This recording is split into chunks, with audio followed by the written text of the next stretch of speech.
A while ago, someone, I don't remember who, a friend of a friend on Facebook or something, complained about this scene, the gist of it being that this water system didn't make any sense, that there's no way it could sustain a population of this size because it was inefficient or something. I really don't remember.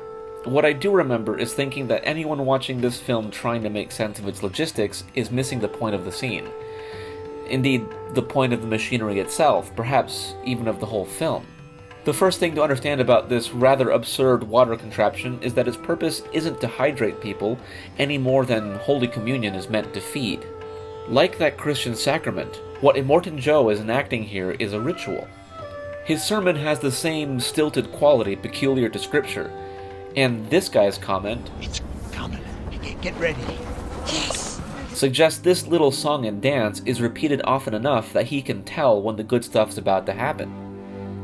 And like all rituals, its purpose is to maintain and renew a certain social or cultural structure.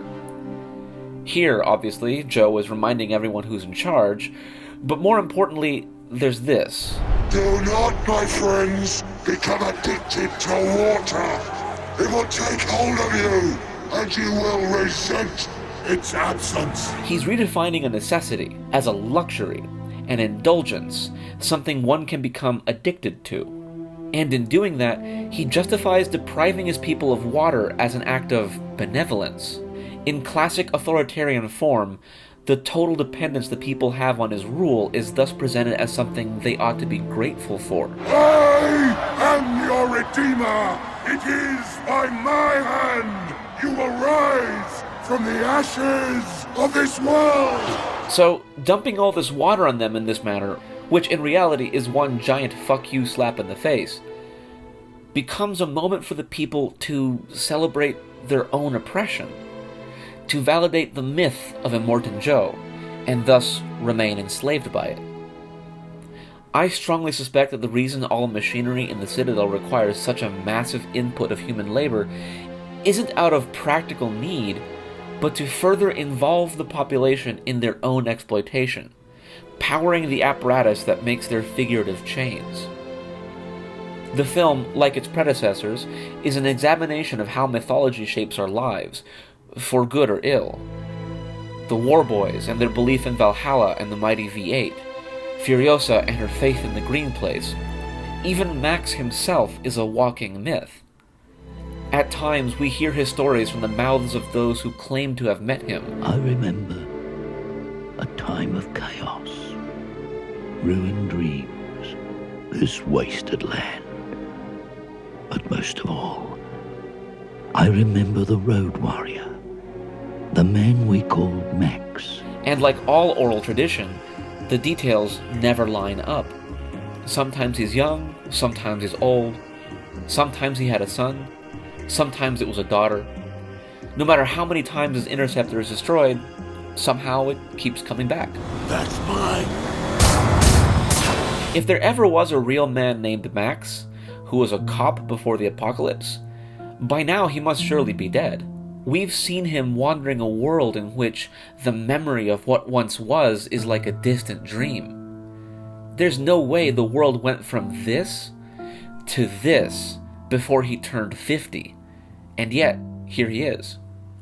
Like Bigfoot or a trickster god like Anansi, Max is ageless and eternal, emerging from the sands of time to help those in need, before returning to his Sisyphean purgatorial quest to redeem his soul. Ironically, the fact that Max will never free himself from his own narrative of loss, guilt, and unattainable absolution is what induces him to liberate others from their mythic prisons. Without Max, it's likely Furiosa would have led her people into the infinite salt flats to die, rather than return to the Citadel to rewrite the narrative of power. But return she did, and this ending sequence is a beautiful symbolic inversion of Joe's ritual. After presenting the people with Joe's corpse and shattering his myth of divine immortality, Furiosa and a handful of post-apocalyptic peasants are then raised up into the proverbial ivory tower, upending the strict hierarchy enforced by Joe. And then, of course, there's this. a metaphor both for the transfer of power from Joe to the people, represented here by the women who were treated like cows, and also for the appropriation and metamorphosis of Joe's myth.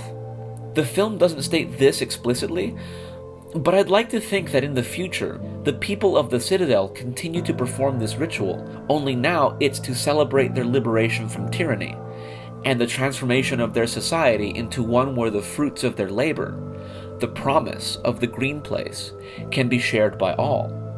And Furiosa joins Max in the pantheon of legendary heroes who live on in the folklore recorded on the skins of the history men and women, and passed from one generation of storytellers to the next, attaining the kind of immortality and adoration that Immortan Joe could never have. Every night we does the tell, so that we remember who we was and where we came from. But most of all, we remembers the man who finded us, him that came the salvage.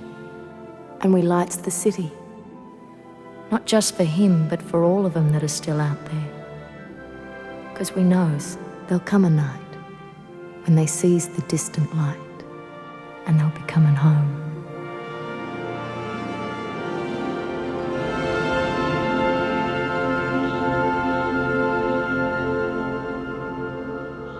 Well, that was my stab at making shorter content that is quicker for me to produce. It took me almost no time to write or edit, since the scope of its subject was pretty small.